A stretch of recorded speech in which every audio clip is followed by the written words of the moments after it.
Workplace safety doesn't happen by accident. Your employer is responsible for creating a hazard-free workplace so you don't get hurt while on the job. But keep in mind, your personal safety starts with you. You need to be aware of the potential hazards in your workplace. You need to take action to avoid or eliminate them, and you need to report any hazards or unsafe conditions. To help you accomplish that, this Workplace Safety Basics training program will give you a basic introduction to a number of safety topics. And after completing this program, you will be able to demonstrate safe work practices and procedures that can help protect you and others around you.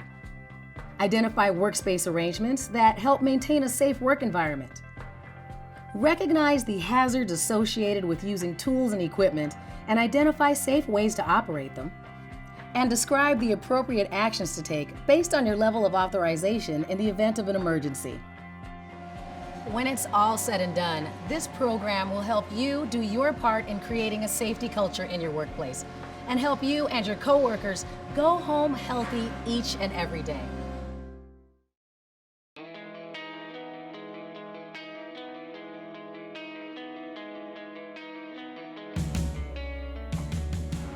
The most basic way you can stay safe while on the job is through various work practices. Safe work practices are a combination of learned behaviors, routines, and habits you can use in order to protect yourself while on the job. Did you know how you take care of yourself off the job has a big impact on how well you perform on the job?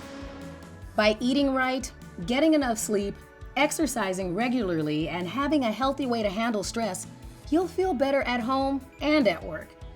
And for some, not taking care of yourself can ultimately affect your ability to stay focused and work safely, which could lead to carelessness and on-the-job accidents.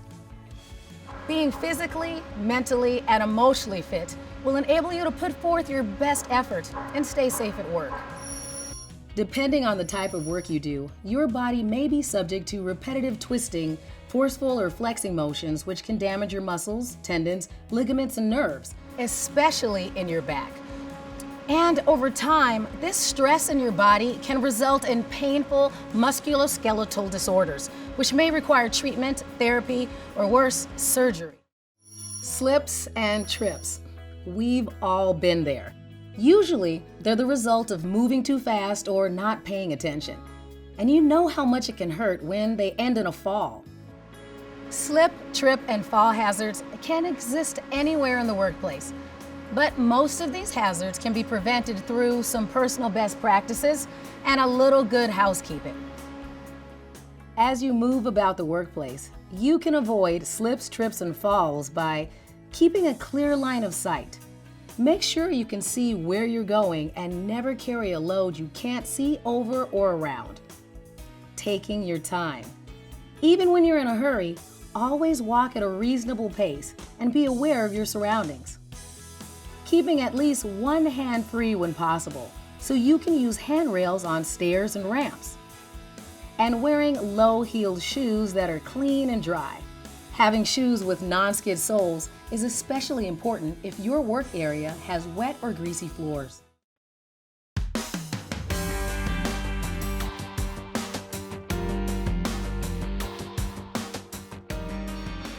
Your work environment includes your workstation and the surrounding conditions and activities.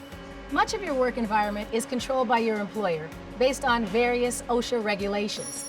OSHA's Hazard Communication Standard, often referred to as HAZCOM, requires your employer to inform you of the chemicals you may be exposed to, the hazards associated with each of them, and how to protect yourself from their potential dangers. As part of the HAZCOM standard, your employer must create a list of all hazardous chemicals in the workplace. Ensure there's an easily accessible safety data sheet, or SDS, for each chemical.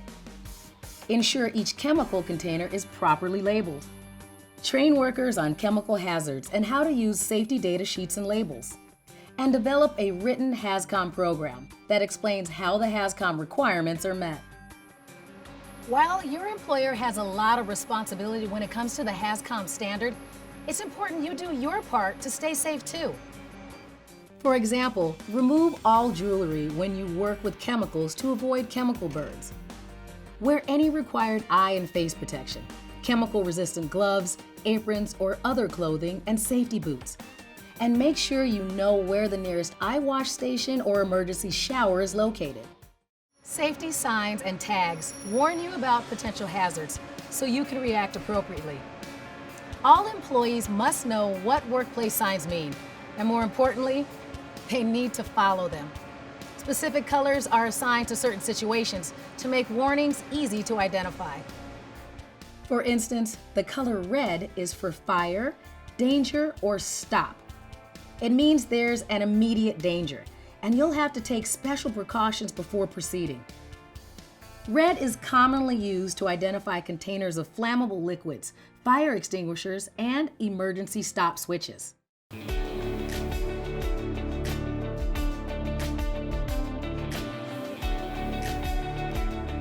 Completing your work with just your bare hands is almost unheard of in today's world.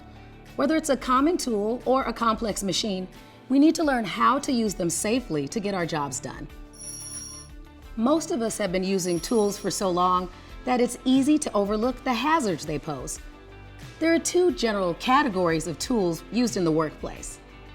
A hand tool is any portable, non-powered device that you hold in your hands.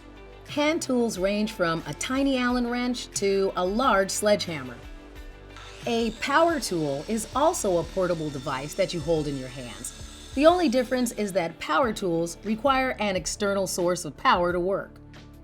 Hazards associated with hand and power tools can be put into two broad categories: action and condition. The danger may come from the tool's action or motion, such as cutting, shearing, drilling, sanding, or fastening. For example, the tool's action may create sparks or flying particles. Or the danger may come from the tool's condition. Rusty metal, jagged edges, missing guards, and damaged switches are all examples of poor tool condition. It's your employer's responsibility to keep the tools and equipment you use in safe condition, but you are responsible for using them properly and reporting any damage. Before using any tools, select the right tool for the job. Thoroughly inspect it, report any damage, and remove it from service if it's unsafe. Ladders seem easy to use, but they are often the cause of serious injuries, as people tend to take them for granted. Be sure to select the right ladder for the job. Before climbing, inspect the ladder for excessive wear and damage, and check it for cracked, loose, or slippery rungs, split side rails, or worn out shoes before climbing it. If the ladder is damaged, don't use it. Tag it as damaged and take it out of service. Here are a few additional tips to help you stay safe when working with ladders. Set up your ladder on a firm, solid surface. Open it fully and lock the spreaders to keep it stable.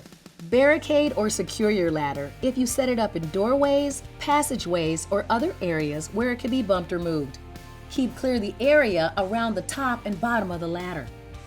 Make sure your hands and shoes are free of grease, dust, and debris. Face the ladder at all times and use at least one hand to grasp the ladder when climbing.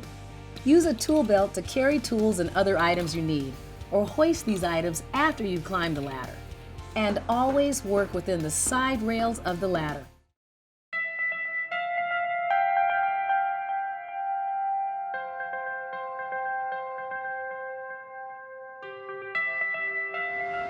As you can see, the concept of workplace safety is very complex.